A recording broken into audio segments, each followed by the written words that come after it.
Hello students, a very good morning to all of you and welcome again in history classes.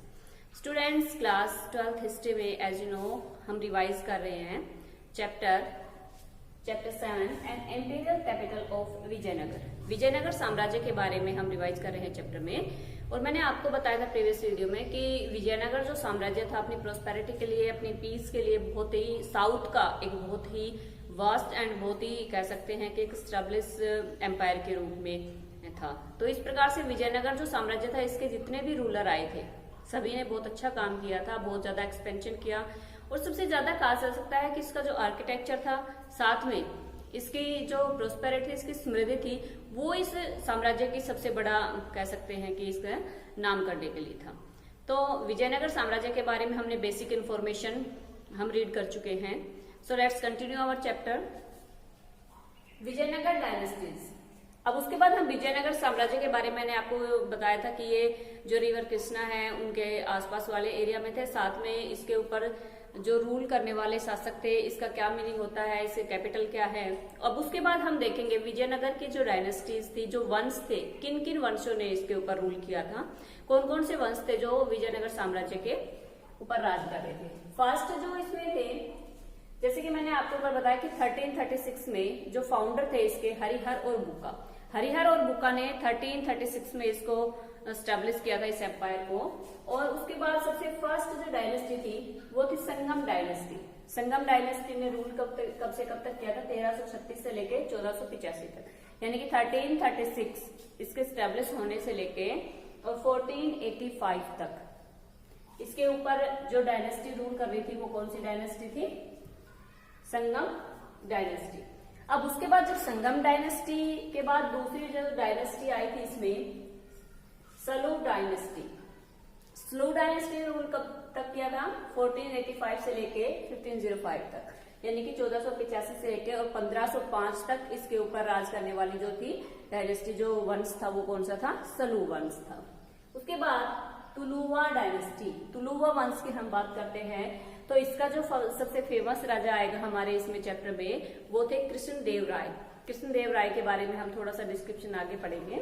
तो तुलुवा जो dynasty थी उसने rule किया था इसके ऊपर 1505 से लेकर 1570 तक, 1570 तक। अब बात आती है इसके अराविदु डायनेस्टी की। अब इसमें हम देखते हैं कि अराविदु जो डायनेस्टी थी वो रूल कर रही थी इसमें 1570 से लेके 1646 तक। अब इसमें बात आती है कि जो तुलुवा डायनेस्टी थी उसके टाइम पीरियड के दौरान जब हम इसमें बात करेंगे 1565 की, 1565 में जो तालिकोटा की जो बैटल थी, उस तालिकोटा की बैटल के अंदर ये जो एम्पायर था वो डिक्लाइन की तरफ चला गया था। इसके बाद जो अराविदु डायनेस्टी आई थी इसके ऊपर रूल करने के लिए, कह सकते हैं कि उन्होंने नाममात्र का इसके ऊपर रूल किया था। तो सबसे मेन जो चीज थी इसमें हमारी वो थी 1505 से लेके 1570 तक रूल करने वाले कौन थे इसके ऊपर? तुलुवा डायनेस्टी। उसके बाद मैंने आपको बताया तुलुवा जो डायनेस्टी थी, तुलुवा डायनेस्टी ने रूल किया था 1505 से 1570 तक। उसके बाद लास्ट जो डायनेस्टी मैंने आपको बताई अराविदु डायनेस्टी। अराविदु डायनेस्टी ने कब तक रूल किया था? 1570 से लेके 1646, और ये लास्ट डायनेस्टी थी विजयनगर एम्पायर की। तो स्टूडेंट्स हमने इसमें देखा कि कौन कौन सी जो डायनेस्टी, 4 के बारे में मैंने आपको बताया जिन्होंने विजयनगर एम्पायर के ऊपर रूल किया था। अब उसके बाद हम देखते हैं कृष्णदेव राय का डिस्क्रिप्शन कि जो सबसे फेमस रूलर हुए हैं विजयनगर एम्पायर के वो कौन थे? कृष्णदेव राय। इनका जो टाइम पीरियड था वो था 1509 से लेके 1530 तक का, 1530 तक का टाइम पीरियड था इनका कृष्णदेव। इसके बारे में थोड़ा सा देखते हैं। Greatest ruler of Vijayanagar empire, ये सबसे महान राजा हुए हैं विजयनगर साम्राज्य के, जो कि कह सकते हैं कि विजयनगर साम्राज्य की अगर समृद्धि के बारे में बात करें, उसकी शांति के बारे में बात करें तो उसको लीड करने वाले कौन थे? कृष्णदेव राय थे। ग्रेटेस्ट रूलर थे, साथ में बिलोंग टू तुलुवा डायनेस्टी। ये किससे बिलोंग करते थे? कौन सी डायनेस्टी से बिलोंग करते थे? तो ये बिलोंग करते थे तुलुवा डायनेस्टी से, यानी कि तुलुवा डायनेस्टी के, तुलुवा वंश के राजा कृष्णदेव राय सबसे महान राजाओं में काउंट होते हैं विजयनगर साम्राज्य के। अब इसके बाद बात आती है नॉन एज आंध्र भोज। इनको टाइटल मिला हुआ था, इनको एक उपाधि मिली हुई थी अपने बहुत अच्छे काम करने के लिए, अपने साम्राज्य को बहुत अच्छे से लीड करने के लिए। जो टाइटल था वो कौन सा था? आंध्र भोज। कई बार शॉर्ट क्वेश्चंस में इसके ऊपर क्वेश्चन पुट होता है कि कृष्णदेव राय को कौन सा टाइटल मिला हुआ था, किसकी उपाधि मिली हुई थी उनको? तो उनको उपाधि मिली हुई थी आंध्र भोज की। उसके बाद करते हैं, इन्होंने क्या किया था कि जो तुंगभद्रा रिवर थी और जो कृष्णा रिवर थी, जब इन्होंने अपने विजयनगर एम्पायर का एक्सपेंशन किया, इसका विस्तार किया, तो इन्होंने क्या किया कि जो तुंगभद्रा रिवर और जो कृष्णा रिवर थी, इनके जो बीच का जो एरिया था, जिसको क्या बोला जाता था, and this is most important point, this is capture the Raichur Doab. Raichur Doab का एरिया अगर पूछा जाए कौन कौन सी दो रिवर्स के बीच में था, तो वो था तुंगभद्रा रिवर और साथ में कृष्णा रिवर। अब ये जो एरिया था ये बहुत ही ज्यादा फर्टाइल एरिया था। इस साम्राज्य को विजय करके, इस साम्राज्य के ऊपर इन्होंने कह सकते हैं कि अपने साम्राज्य में जब मिलाया, तो इनके पास एक बहुत ही फर्टाइल लैंड वाला एरिया जो था वो इनके पास आ गया था। और इसको किसने मिलाया था? कृष्णदेव राय ने। कृष्णदेव राय ने कैप्चर किया रायचूर दोआब के ऊपर। रायचूर दोआब कौन सा एरिया था? तुंगभद्रा कृष्णा रिवर्स के बिटवीन वाला एरिया था। तो इसलिए सबसे मेन माना जाता है कि जो रायचूर दोआब था वो बहुत ही फर्टाइल उपजाऊ एरिया था, जिसको साम्राज्य में अपने में शामिल करके बहुत ही ज्यादा कह सकते हैं कि अपने साम्राज्य का एक्सपेंशन इन्होंने किया था। अब उसके बाद आते हैं कि एक राइटर भी थे, एक लेखक के रूप में भी कृष्णदेव जो राय थे उन्होंने काम किया था। और इन्होंने कौन कौन सी बुक्स लिखी थी, कौन कौन से टेक्स्ट लिखे थे? इन्होंने तेलुगु लैंग्वेज जो थी, तेलुगु में लिखा था आमुक्त माल्याद। आमुक्त माल्याद तेलुगु लैंग्वेज में लिखा हुआ इनका ग्रंथ है। और सेकंड, इनको संस्कृत लैंग्वेज के भी जानकारी थी। संस्कृत लैंग्वेज में इन्होंने कौन सा लिखा था? ऊषा परियानम। ये दोनों ही जो टेक्स्ट हैं वो रिटन बाय कृष्णदेव राय। एक तेलुगु लैंग्वेज में लिखा हुआ है, एक संस्कृत लैंग्वेज में लिखा हुआ है। शॉर्ट क्वेश्चन में इन पे बनता है, इनकी लैंग्वेज पूछी जाती है कई बार, और कई बार पूछा जाता है कि तेलुगु में लिखा हुआ जो टेक्स्ट है वो कौन सा है, संस्कृत में लिखा हुआ जो टेक्स्ट है वो कौन सा है। तो मैंने आपको बताया तेलुगु में लिखा हुआ कौन सा था? अमुक्त माल्याद, और संस्कृत में लिखा हुआ कौन सा था? ऊषा परियानम। तो ये डिस्क्रिप्शन हमने देखा कृष्णदेव राय के बारे में। ग्रेटेस्ट रूलर थे, बहुत ज्यादा अपने जो एम्पायर था उसका एक्सपेंशन उन्होंने बहुत ज्यादा विस्तार किया था। रायचूर और दोआब का जो फर्टाइल एरिया था उसको विजिट करके उन्होंने अपने एम्पायर में इसको शामिल कर लिया था। साथ में इनको टाइटल मिले हुए थे बहुत अच्छा काम करने के लिए। अब उसके बाद हम देखते हैं इसमें, and this is the most important Talikota battle. Talikota की लड़ाई। तालीकोटा की लड़ाई, इसको दूसरा नाम दिया जाता है राक्षसी तांगड़ी। राक्षसी तांगड़ी की बैटल कह सकते हैं आप, तालीकोटा की लड़ाई कह सकते हैं। और ये कब हुई थी? 1565 में। यही टाइम पीरियड था जब इस बैटल के बाद कह सकते हैं विजयनगर साम्राज्य जो था वो पतन की तरफ चला गया था। अब इस कह सकते हैं कि इस बैटल में कौन कौन शामिल थे? तो इसमें विजयनगर साम्राज्य की तरफ से जो उनका चीफ मिनिस्टर था वो था राम राय, यानी कि लीड कौन कर रहा था विजयनगर साम्राज्य को?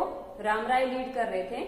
और साथ में तीन जो मैंने आपको प्रीवियस वीडियो में बताए थे कि इनके जो पड़ोसी एम्पायर थे जिनके बारे में बताया था, अहमदनगर, बीजापुर और गोलकुंडा, इन तीनों के ये तीनों एक साथ इकट्ठे होकर इन्होंने ये बैटल लड़ी थी। कौन कौन शामिल थे? बीजापुर, अहमदनगर और गोलकुंडा। और साथ में विजयनगर एम्पायर को कौन लीड कर रहा था इनकी तरफ से? वो लीड कर रहे थे Ram Rai. And this is the most important battle in the history in Vijayanagar empire के बारे में। इसी एम्पायर के बाद जब विजयनगर एम्पायर था वो डिक्लाइन की तरफ चला गया था। अब उसके बाद बात आती है कि ये तीनों ही जो राज्य थे, तीनों ही एम्पायर थे, इनकी जो तीनों सेनाएं थी इकट्ठी हो गई और साथ में जो तालीकोटा का स्थान है वहां पर इन्होंने ये बैटल लड़ी थी। और इसमें कौन डिफीटेड हुआ था? राम राय। राम राय कौन थे? चीफ मिनिस्टर थे विजयनगर एम्पायर के, जो कि इस बैटल में अपने एम्पायर को रिप्रेजेंट कर रहे थे, इसको लीड कर रहे थे। तो इस प्रकार से जो तालीकोटा की बैटल है 1565, दूसरा नाम अगर आता है या तो तालीकोटा की बैटल या फिर इसका नाम आता है दूसरा राक्षसी तांगड़ी बैटल इन 1565। अब उसके बाद हम बात करते हैं इसमें राय की। जो राय थे वो किनको कहा जाता था इस मुगल एम्पायर में? विजयनगर एम्पायर में। विजयनगर एम्पायर के जो रूलर्स थे विजयनगर साम्राज्य के जितने भी राजा हुए हैं वो अपने आप को किसकी टाइटल देते थे, किसकी उपाधि देते थे, राय की उपाधि देते थे। तो राय किनको कहा जाता था, विजयनगर के जो रूलर्स थे, जो शासक जितने भी बने हैं सभी को क्या बोला जाता था, राय बोला जाता था। Next is Amarnayak and this is the most important.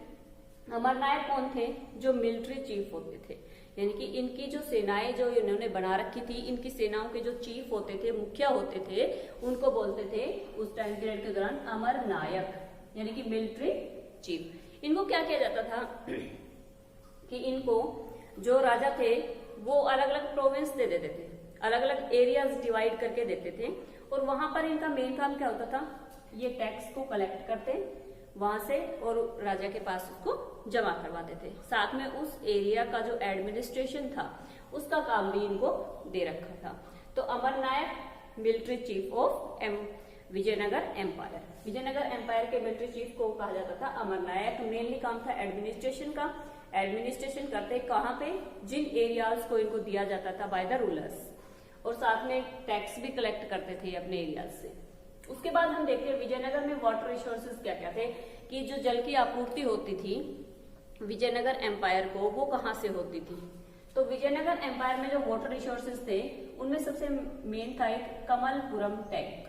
कमलपुरम tank बनाया गया था जिससे पूरे के पूरे विजयनगर साम्राज्य को क्या होती थी, जल की आपूर्ति की जाती थी, सप्लाई की जाती थी वाटर की। और कमलपुरम जो टैंक था ये अपने आप में कह सकते हैं कि आर्किटेक्चर का एक बहुत ही बड़ा एग्जाम्पल था। सेकंड, एक कैनल निकली हुई थी, वहां से एक नहर बनाई गई थी जिसका नाम था हिरिया कैनल, हिरिया नहर बनाई गई थी। ये भी क्या करते थे, वाटर सप्लाई करती थी किसमें, विजयनगर एम्पायर में। अब उसके बाद तीसरा मेन और बड़ा सोर्स क्या था विजयनगर एम्पायर के पास वाटर रिसोर्सेज के रूप में, वो था तुंगभद्रा रिवर का। तुंगभद्रा रिवर मैंने आपको बताया था कि वहां पर बहती थी, और तुंगभद्रा रिवर जो कृष्णदेव राय ने जो उस एरियाज को अपने साथ कर लिया था, और जब तुंगभद्रा रिवर के आसपास वाला एरिया था वो बहुत ही फर्टाइल एरिया था, तो उसके बाद जब इसके ऊपर कैप्चर हुआ तो ये भी एक मेन सोर्स बन गई थी वाटर सप्लाई का एम्पायर में। तो ये हमने देखा कि वाटर रिसोर्सेज के लिए हम कह सकते हैं कि इनके वाटर रिसोर्सेज कौन कौन से थे विजयनगर एम्पायर में, जहां से वाटर की सप्लाई होती थी। कमलपुरम टैंक बनाया गया था, साथ में एक कैनल बनाई गई थी हिरिया कैनल। उसके बाद मेन क्या था, रिवर थी तुंगभद्रा रिवर। अब उसके बाद हम देखते हैं डिवीजन ऑफ विजयनगर, क्योंकि विजयनगर का जो डिवीजन किया गया था वो किस टाइप से किया गया था, किस प्रकार से किया गया था। इसको 2 पार्ट्स में डिवाइड किया गया था। जो पूरा का पूरा विजयनगर एम्पायर था 2 भागों में उसको बांट दिया गया था। First the royal centre and second the sacred centre. देखो, एक तो है रॉयल, एक शाही आवास, और दूसरा है सेक्रेड सेंटर यानी कि धार्मिक स्थान, धार्मिक सेंटर के रूप में। अब इन दोनों में ही देखते हैं कि रॉयल जो सेंटर्स थे उनमें कौन कौन से आर्किटेक्चर के नमूने बनाए गए थे, कौन कौन से प्लेसेस वगैरह बनाए गए थे, और सेक्रेड टेम्पल्स में सभी को पता है कि जो टेम्पल्स वगैरह थे विजयनगर एम्पायर में वो सारे आते थे। तो सबसे फर्स्ट देखेंगे डिवीजन ऑफ विजयनगर। मैंने बताया 2 पार्ट्स में डिवाइड किया गया था, royal centre and the sacred centre. First जो रॉयल सेंटर था वो विजयनगर एम्पायर का कौन सा पार्ट था, वो था इसका south western part of Vijayanagar empire, यानी कि विजयनगर एम्पायर का जो साउथ वेस्टर्न पार्ट था, यानी कि जो दक्षिणी पश्चिमी भाग था, वहां पर पूरे के पूरा जो भाग था ये बनाया गया था रॉयल सेंटर के रूप में बनाया गया था, शाही आवास के रूप में बनाया गया था। साथ में जो सेक्रेड सेंटर था वो था northern end of the city, जो सिटी का एंड होता है और उसका जो नॉर्दर्न पार्ट था, उत्तरी जो भाग था, वो क्या था, उसका सेक्रेड सेंटर था। अब उसके बाद हम देखते हैं रॉयल सेंटर्स में कौन कौन सी बिल्डिंग्स वगैरह थी। तो इसमें 30 प्लेसेस थे, 30 प्लेसेस बनाए गए थे, 30 महल बनाए गए थे, किसमें, रॉयल सेंटर में। साथ में राजा का महल था, किंग प्लेस था। उसके बाद किंग प्लेस में अब 2 चीजें थी मेन, बहुत बड़ी चीजें थी ये, वो कौन कौन सी थी। एक तो सबसे बड़ा बनाया गया था ऑडियंस हॉल, यानी कि श्रोताओं के लिए जो हॉल बनाया गया था जब राजा अपनी कोई सभा वगैरह करते थे, जहां पर पूरी की पूरी कह सकते हैं कि प्रजा जो कॉमन पीपल थे वो वहां पर इकट्ठे होते थे, तो ऑडियंस हॉल बनाया गया था। इसमें दूसरी चीज थी and this is most important, Mahanavami डिब्बा। महानवमी डिब्बा के बारे में बताया जाता है कि ये क्या था। ये एक बहुत बड़ा मंच था जहां से राजा को कह सकते हैं कि जब कोई भी किसी भी प्रकार की असेंबली करनी होती थी, किसी प्रकार की सभा करनी होती थी, या कोई भी आयोजन हुआ कर होता था, तो वो प्लेस था। अब इसका एक बार देखते हैं थोड़ा सा कि 11,000 स्क्वायर फीट, इसका जो बेस बनाया गया था वो कितना बड़ा बनाया गया था, 11,000 स्क्वायर फीट का बनाया गया था। साथ में इसकी हाइट रखी गई थी 40 फीट की, 40 फीट ऊंचाई पर। साथ में बेस जो इसका आधार जो बनाया गया था वो 11,000 स्क्वायर फीट का बनाया गया था। ये क्या था, महानवमी डिब्बा। और इसके बारे में कहा जाता है कि जब भी कोई धार्मिक आयोजन होता था, कोई भी रिलीजियस जो इनका ऑर्गेनाइजेशन वो किसी भी चीज का करते थे, आयोजन करते थे, तो वो महानवमी डिब्बा के वहां पर ही होता था और इसको नाम दिया गया था महानवमी डिब्बा। वैसे मोस्टली तो महानवमी का इसको अर्थ से जोड़कर बताते हैं कि जो नवमी वाला जो टाइम पीरियड था, नवमी जब आती है तो उसके लिए ही इसका स्पेशल कह सकते हैं कि कंस्ट्रक्शन किया गया था। अब ये दो चीजें मैंने आपको बताई इसमें किंग प्लेस में, राजाओं के महल में दो चीजें बताई, ऑडियंस हॉल, साथ में महानवमी डिब्बा। उसके बाद सेकंड था लोटस महल, कमल महल था ये। साथ में हजारा राम टेम्पल, एक यहाँ पर टेम्पल का भी कंस्ट्रक्शन किया गया था, बनाया गया था हजारा राम टेम्पल। साथ में एक एलिफेंट स्टेबल्स था, हाथियों का अस्तबल कह सकते हैं जिसको हाथी जहां पर रखे जाते थे। तो ये सारे के सारे हमारे आते हैं रॉयल सेंटर्स में आते थे। उसके बाद बात करते हैं सेक्रेड सेंटर्स की। सेक्रेड सेंटर्स मैंने आपको बताया नॉर्थन एंड था सिटी का, यानी कि जो शहर था उसका जो लास्ट नॉर्दर्न पार्ट था, जो उत्तरी भाग था वहां पर। अब इसमें क्या किया गया था, इसमें सारे के सारे मंदिर बनाए गए थे, यानी कि इस पार्ट में विजयनगर एम्पायर में क्या थे, मंदिरों का निर्माण किया गया था, जिसमें मेनली हम डिस्कस कर भी चुके हैं Virupaksha temple and Pampa Devi temple के बारे में। उसके साथ और भी बहुत सारे मंदिर इसमें बनाए गए थे, लेकिन जो ये विरूपाक्ष और पंपा देवी टेम्पल है ये क्या थे, ये इनके लोकल डायटी थी, जो इनके लोकल कह सकते हैं कि देवी देवता थे, जिनको ये पूजते थे, जिनको ये मानते थे, उनके नाम पर ये टेम्पल उन्होंने बनाए थे। और पंपा देवी के नाम पर हमें पता है कि जो इसकी कैपिटल थी हम्पी, उसका नाम भी रखा गया था। तो इस प्रकार से हमने देखा कि इसमें रॉयल सेंटर्स और सेक्रेड सेंटर्स में। उसके बाद बात करते हैं इसमें सेक्रेड सेंटर्स नॉर्थन एंड, जिनमें कि मंदिर बनाए जाते थे, और इन मंदिरों को जो कह सकते हैं कि जो शिखर होते थे, गोपुरम और गोपुरम, इनके जो द्वार होते थे वो इस प्रकार से कंस्ट्रक्शन किया जाता था कि वो आपको जो सिटी है उनके बाहर से ही बहुत ज्यादा दूर से ही वो दिख जाते थे, उनको बोला जाता था गोपुरम।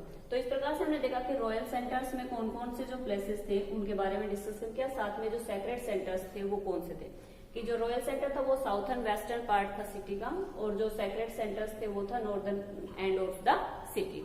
तो इस प्रकार स्टूडेंट्स हमने देखा कि विजयनगर एम्पायर के बारे में कौन कौन सी डायनेस्टी यहाँ पर रूल कर रही है। साथ में सबसे जो फेमस रूलर थे कृष्णदेव राय, उनके बारे में डिस्कस किया।